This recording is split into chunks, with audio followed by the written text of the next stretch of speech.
ಬೆಳಗಾವಿಯಲ್ಲಿ ಪಂಚಮಸಾಲಿ ಹೋರಾಟ ಭುಗಿಲೆದ್ದಿದೆ. ದಿನದಿಂದ ದಿನಕ್ಕೆ ಹೋರಾಟಗಳು ತೀವ್ರತೆಯನ್ನು ಪಡೆದುಕೊಳ್ತಾ ಇದೆ. ಜೊತೆಗೆ ಅಧಿವೇಶನದಲ್ಲೂ ಕೂಡ ಬೆಳಗಾವಿ ಅಧಿವೇಶನದಲ್ಲಿ ಸದ್ದನ್ನ ಮಾಡ್ತಾ ಇದೆ.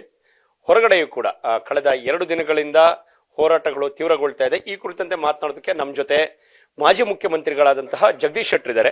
ಸರ್, ತಾವು ಈ ಹೋರಾಟದ ಬಗ್ಗೆ ಹಿಂದಿನಿಂದಲೂ ಕೂಡ ತಾವು ಗಮನಿಸ್ಕೊಂಡು ಬರ್ತಾ ಇದ್ದೀರಿ.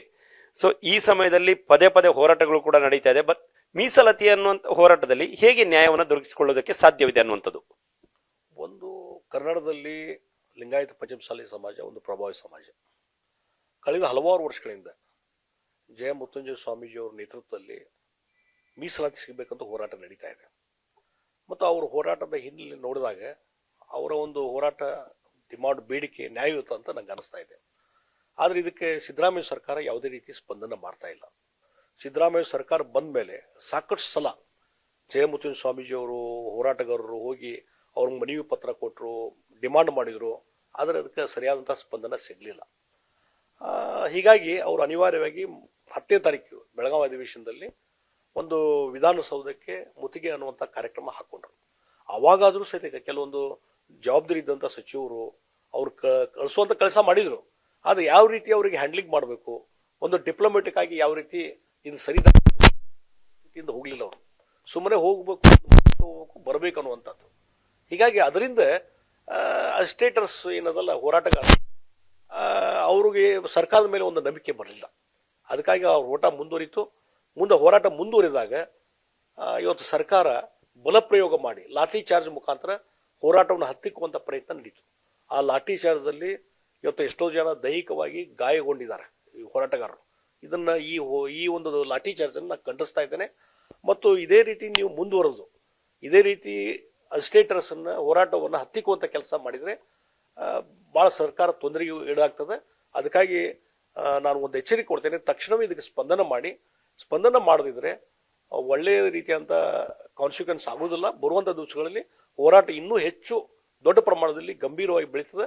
ಇದರಿಂದ ಕಾನ್ಸಿಕ್ವೆನ್ಸು ಇಡೀ ರಾಜ್ಯದಲ್ಲಿ ಸರ್ಕಾರದ ಮೇಲೆ ಆಗ್ತದೆ ಅನ್ನುವಂಥ ಒತ್ತಾಯವನ್ನು ಎಚ್ಚರಿಕೆಯನ್ನು ನಾನು ಕೊಡ್ತೇನೆ. ಈ ಹಿಂದೆ ಬಿಜೆಪಿ ಸರ್ಕಾರ ಇದ್ದಂಥ ಸಂದರ್ಭದಲ್ಲೂ ಕೂಡ ಸ್ವಾಮೀಜಿಗಳು ಇದೇ ರೀತಿಯಾದಂಥ ಪ್ರಸ್ತಾಪವನ್ನು ಮಾಡಿದ್ರು, ಹೋರಾಟವನ್ನು ಕೂಡ ಆರಂಭಿಸಿದ್ರು. ಕೇಂದ್ರ ಸರ್ಕಾರದ ಕದವನ್ನು ಕೂಡ ತಟ್ಟಿದನ್ನ ತಾವು ಗಮನಿಸಬಹುದು. ತಮ್ಮದೇ ಸರ್ಕಾರ ಇದ್ದಂಥ ಸಂದರ್ಭದಲ್ಲಿ ಅದನ್ನ ಜಾರಿಗೆ ತರುವಂತ ಪ್ರಯತ್ನವನ್ನು ಮಾಡಬಹುದಾಗಿತ್ತು, ಅಥವಾ ಅವರಿಗೆ ಯಾವ ರೀತಿಯ ಸಹಕಾರವನ್ನು ಕೊಡಬೇಕು ಅನ್ನೋದ್ರ ಬಗ್ಗೆ ಕೂಡ ಯಾವುದೇ ನಿರ್ಣಯವನ್ನು ತೆಗೆದುಕೊಳ್ಳಿಲ್ಲ ಅನ್ನುವಂಥದ್ದು ಕೂಡ ಅವರಿಗೆ ಆಕ್ರೋಶ ಇತ್ತು. ಆದರೆ ಈಗಿನ ಸರ್ಕಾರ ಅದಕ್ಕೆ ಸರಿಯಾದ ಸ್ಪಂದನೆಯನ್ನು ಕೊಡ್ತಾ ಇಲ್ಲ ಅನ್ನುವಂಥದ್ದು ಮತ್ತಷ್ಟು ಆಕ್ರೋಶ. ನೋಡಿ, ಹಿಂದೆ ಬಿಜೆಪಿ ಸರ್ಕಾರ ಇದ್ದಾಗ ಲಕ್ಷಾಂತರ ಜನ ಬೆಂಗಳೂರಿಗೆ ಬಂದಾಗೂ ಸದ್ಯಕ್ಕೆ ಅದನ್ನು ಶಾಂತ ರೀತಿಯಿಂದ ನಿರ್ವಹಣೆ ಮಾಡುವಂಥ ಕೆಲಸ ಸರ್ಕಾರ ಮಾಡ್ತು. ಆದರೆ ಇದು ಸಾವಿರಾರು ಸಂಖ್ಯೆಯಲ್ಲಿ ಬಂದಾಗ ಆ ನಿರ್ವಹಣೆ ಯಾಕೆ ಆಗಲಿಲ್ಲ? ಇದು complete failure of the Siddaramaiah government. Administrative failure ಇದು. ಅದನ್ನು ಹ್ಯಾಂಡ್ಲಿಂಗ್ ಮಾಡಲಿಕ್ಕೆ ಇವ್ರು ಬರಲಿಲ್ಲ. ಆ ಮಾನಸಿಕತೆನೇ ಇಲ್ಲ ನಿಮಗೆ. ನಿಮ್ಮ ಮಾನಸಿಕತೆ ಏನಂದರೆ ಪಂಚಮಸಾಲಿ ಸಮಾಜಕ್ಕೆ ಮೀಸಲಾತಿ ಕೊಡಲೇಬಾರದು ಅಂತ ಮಾನಸಿಕತೆ ಇದೆ.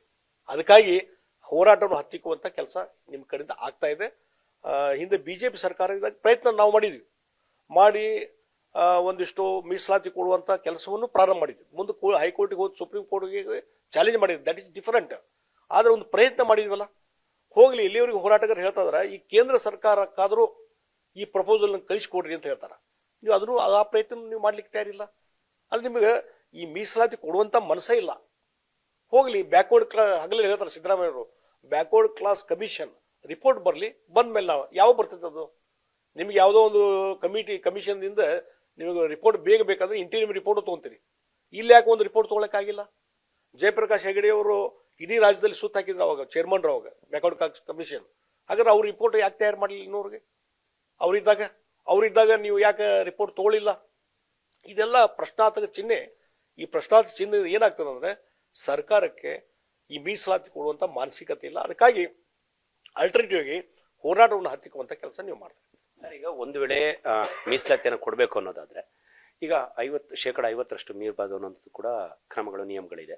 ಅದನ್ನ ದಾಟಿ ಹೇಗೆ ಕೊಡಬೇಕು? ಯಾವ ಒಂದು ವರ್ಗದಿಂದ ಅದನ್ನ ಸೇರ್ಪಡೆಗೊಳಿಸಬೇಕು ಅಥವಾ ವರ್ಗದಿಂದ ಮೀಸಲಾತಿಯನ್ನು ಕಡಿಮೆ ಮಾಡಿ ಇದಕ್ಕೆ ಹೆಚ್ಚಿನ ಮೀಸಲಾತಿಯನ್ನು ಕೊಡಬೇಕು ಅನ್ನೋದ್ರಂಥದ್ದು ಕೂಡ ಇರುವಂಥದ್ದು. ಅದು ತಾವು ಕೂಡ ಅನುಭವಿ ಆಡಳಿತಾತ್ಮಕವಾಗಿ ಸಾಕಷ್ಟು ಬಾರಿ ಆಡಳಿತವನ್ನು ತಾವು ನೋಡಿದ್ದೀರಿ.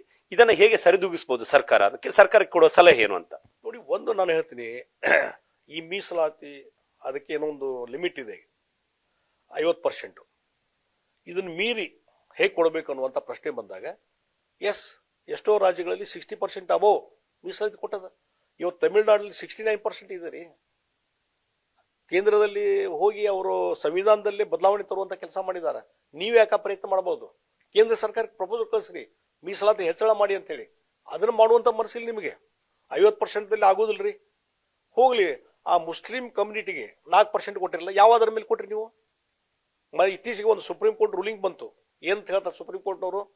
ಒಂದು ಧರ್ಮ ಆಧಾರ ಮೇಲೆ, ರಿಲಿಜನ್ ಆಧಾರ ಮೇಲೆ ಮೀಸಲಾತಿನ ಕೊಡ್ಲಿಕ್ಕೆ ಆಗುದಿಲ್ಲ ಅನ್ನುವಂತ ಮಾತು ಹೇಳ್ತೀರಿ.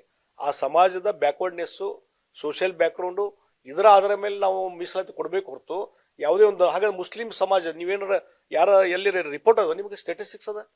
ಯಾವುದಾದ್ರೂ ಬ್ಯಾಕ್ವರ್ಡ್ ಕಮಿಷನ್ ರಿಪೋರ್ಟ್ ಕೊಟ್ಟಿದ್ರೆ ಮುಸಲ್ಮಾನರಿಗೆ ಸಮಾಜಕ್ಕೆ 4% ಕೊಡ್ಬೇಕಂತ ಹೇಳಿ? ಯಾವುದೂ ಇಲ್ಲದೇ ವೋಟ್ ಬ್ಯಾಂಕ್ ಪೊಲಿಟಿಕ್ಸ್ ಸಲುವಾಗಿ, ವೋಟ್ ಬ್ಯಾಂಕ್ ರಾಜಕಾರಣ ಸಲುವಾಗಿ ಮುಸ್ಲಿಮ್ಗೆ 4% ಕೊಡ್ತೀವಿ ನೀವು. ಹಾಗಾದ್ರೆ 50% ಅವು ಯಾವ ಸಂಬಂಧ ಬರುವುದಿಲ್ಲ ಇದಕ್ಕೆ. ಈಗ ಅದನ್ನು ವಾಪಸ್ ತಗೊಂಡು ನಾವು ಈ ಸಮಾಜಕ್ಕೆ ಕೊಟ್ರೆ ಅದನ್ನ ನೀವು ಕಡೆಗಣಿಸ್ತೀರಿ. ಮತ್ತೆ ಮುಸ್ಲಿಂ ಸಮಾಜಕ್ಕೆ ನಾವು 4% ಕೊಡ್ತೀವಿ ಅಂತ ಹೇಳ್ತೀರಿ. ಅಂದ್ರೆ ಒಬ್ಬರಿಗೆ ಒಂದು ನೀತಿ, ಮತ್ತೊಬ್ಬರಿಗೆ ಒಂದು ನೀತಿ. ಇದರಿಂದ ಸಿದ್ದರಾಮಯ್ಯ ಸರ್ಕಾರ ಇವತ್ತು ಇಡೀ ಒಂದು ವ್ಯವಸ್ಥೆಗೆ ಬೆತ್ತಲಾಗಿದೆ ಅಂತ ನಾ ಹೇಳ್ತೀನಿ. ಸರ್, ಇವತ್ತು ಪಂಚಮಶಾಲಿ ಇರ್ಬೋದು, ನಾಳೆ ಮತ್ತೊಂದು ಸಮುದಾಯ ಬರ್ಬೋದು. ನಮಗೂ ಕೂಡ ಇಂತಿಷ್ಟು ಶೇಕಡಾವಾರು ಮೀಸಲಾತಿಯನ್ನ ತಾವು ಪರಿಗಣಿಸಬೇಕು, ಇಂಥ ವರ್ಗದಲ್ಲಿ ನಮ್ಮನ್ನ ಪರಿಗಣಿಸಬೇಕು ಅಂತ ಹಂತವಾಗಿ ನಾನಾ ಸಮುದಾಯಗಳು ಬಂದ್ರೆ ಸರ್ಕಾರ ಇದನ್ನೆಲ್ಲ ನಿಭಾಯಿಸೋದು ಕಷ್ಟ ಆಗೋದಿಲ್ವಾ ಅಂತ ನಾನು ಹೇಳ್ತೀನಿ ರೀ. ಇದನ್ನ ಹ್ಯಾಂಡ್ಲಿಂಗ್ ಅಂತ ಹೇಳಿದ್ರಲ್ಲ, ಇದನ್ನ ಹ್ಯಾಂಡ್ಲಿಂಗ್ ಮಾಡೋದ್ರಾಗ ಇದೆ, ಕನ್ವಿನ್ಸ್ ಮಾಡುವಂಥದ್ದು ಇದೆ ನಿಮಗೆ. ಅಷ್ಟಕ್ಕೆ ಮಾತ್ರ ಸೀಮಿತ ಆಗ್ಬಿಟ್ರೆ ಕಷ್ಟ ಆಗೋದು. ಅಲ್ಲ, ಕರೆಕ್ಟು. ನೀವು ಈ ಲೆಕ್ಕಾಚಾರ ಅವ್ರು ಕರೆದು ಕುಂದಿಸ್ ಮಾತಾಡ್ಸರಿ, ಡಿಸ್ಕಷನ್ ಮಾಡ್ರಿ. ಯಾವ ಆಧಾರ ಮೇಲೆ ನಿಮ್ಗೆ ಕೊಡ್ತೀವಿ, ಯಾವ ಆಧಾರ ಮೇಲೆ ಕೊಡ್ಲಿಕ್ಕೆ ಆಗುದಿಲ್ಲ ಅಂತ ಹೇಳಿ ಅದನ್ನ ಕನ್ವಿನ್ಸ್ ಮಾಡುವಂತದ್ದು ಕೆಪಾಸಿಟಿ ನೀವು ಕಳ್ಕೊಂಡಿದ್ದೀರಿ. ಬೇಸಿಕ್ ಆಗಿ ಮೀಸಲಾತಿ ಕೊಡ್ಲೇಬಾರ್ದಂತ ನಿರ್ಧಾರಕ್ಕೆ ಬಂದ ಮೇಲೆ ಆಟೋಮೆಟಿಕ್ ಆ ಕನ್ವಿನ್ಸ್ ಮಾಡೋದು, ಹೇಳೋದು ಕೇಳೋದು, ಮಾತುಕತೆ ಮಾಡ್ಲಿಕ್ಕೆ ನಿಮ್ಗೆ ಆಗ್ತಾ ಇಲ್ಲ. ಇದಿಷ್ಟು ಮಾಜಿ ಮುಖ್ಯಮಂತ್ರಿಗಳು ಹಾಗೂ ಸಂಸದರಾಗಿರುವಂತಹ ಜಗದೀಶ್ ಶೆಟ್ಟರ್ ಅವರ ಮಾತುಗಳು. ನವದೆಹಲಿಯಿಂದ ಪವನ್ ಜೊತೆ ಸಂತೋಷ ಸಳ್ಳಿ, ಪವರ್ ಟಿವಿ.